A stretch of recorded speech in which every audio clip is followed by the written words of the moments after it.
Hey everybody, Corey here, coming at you with another knife video. Today, I want to talk to you guys about how, specifically, the large Sebenza 31, if you care, has completely changed my outlook on what makes a knife good, what makes a knife bad, what qualities are actually objectively good or bad, and what qualities might be subjectively good or bad, right? So I think the knife community, whether it has realized it or not, whether you have realized it or not when you watch reviews, the knife community has kind of determined that certain subjective qualities are objectively good, right? And I'll give you a specific example, right? The very first day when I was supposed to be in the honeymoon phase of getting this knife, the very first thing that happened was I opened the knife and I thought to myself, wow, that's a really bad action, right? But let's think about that for a second, okay? Because we all know that it's not a bad action, right? We all know that Reeve isn't making $450 Sebenzas and selling them all because they're bad. That doesn't make any sense, right? So then what is it? What am I really trying to say? What I'm trying to say is that I don't like the action of a large Sebenza, right? It's not bad. It's just not my taste. Why is this relevant? Why is this relevant from a community perspective, from a review perspective, right? Let's take a look at another knife. This is the Reeve Knives new Torrent, and watch what it does. Okay, one more time. Whoop, drops shut. Now think about this. Go back in your head, think about the knife reviews that you've watched.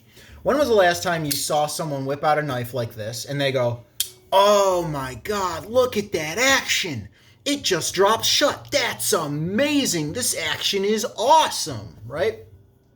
You can probably immediately think of examples when you've seen that. Now, take in comparison the large Sebenza.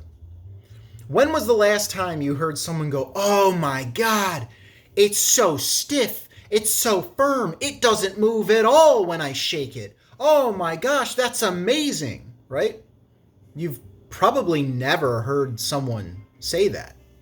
Now, that being said, does that mean that the new Torrent has the perfect action and that the Sebenza has a bad action?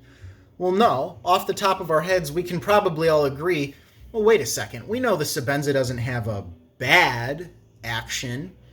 So then what is the action? What determines whether or not an action is good or bad, right?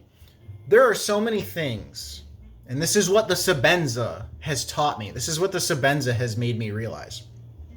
There are so many things about so many knife qualities that are not objectively good or bad, right?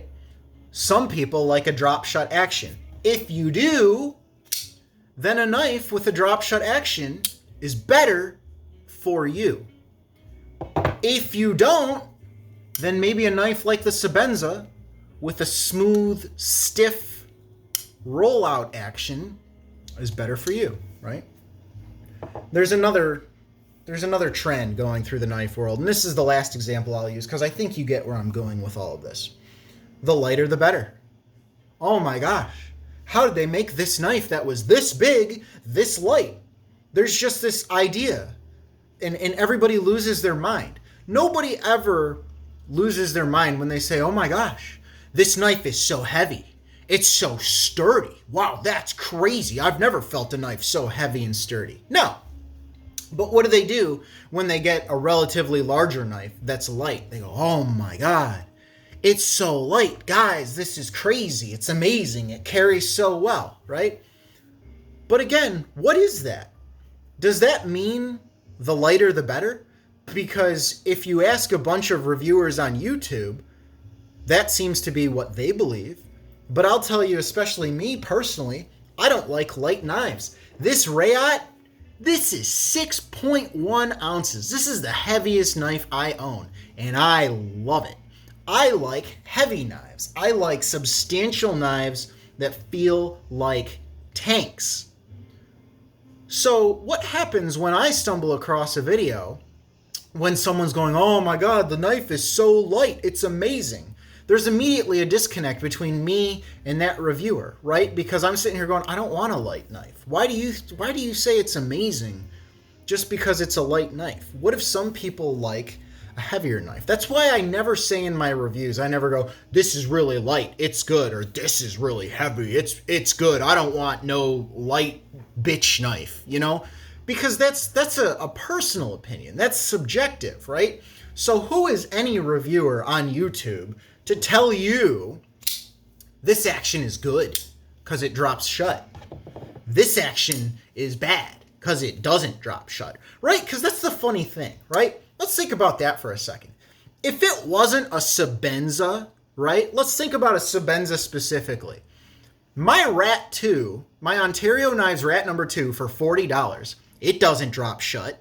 And you know what? When people review that knife, they go, it could be better. The action could be better. I mean, it doesn't drop shut, right? But nobody reviews the Sebenza and says, well, it kind of sucks because it doesn't drop shut, right? Is there maybe a little bit of bias there? Here's what I'm trying to say.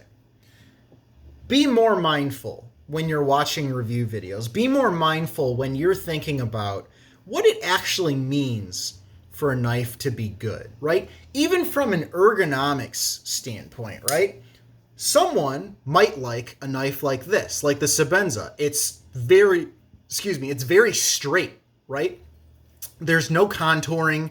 There's no like palm swell or anything like that. Compare it again to a knife like the Rayot Torrent. Look at that. You got a hump here. You got a hump here. It's basically contoured, right? That's different.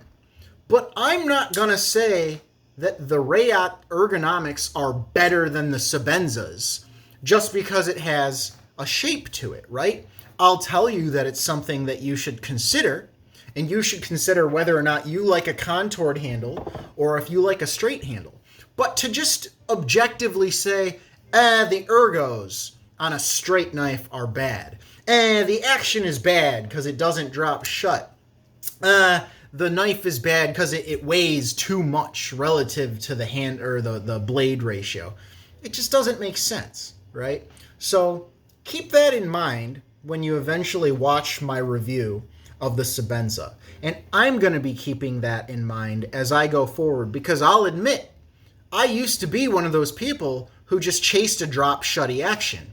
And I was disappointed every single time I got a knife that didn't drop shut.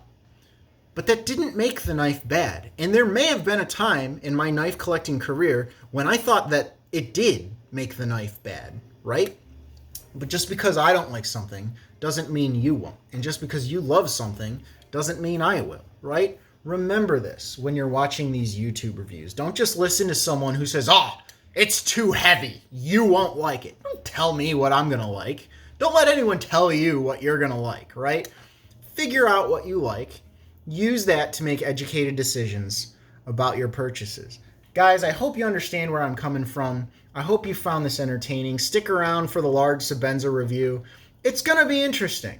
I promise you it's going to be interesting. It's this knife has done a lot for me in terms of reconsidering what I think is valuable in a knife, in what makes a knife good or bad, the thought process. There's a lot going on here. So, again, hope you guys enjoyed. Have a wonderful night. I will see you guys next time.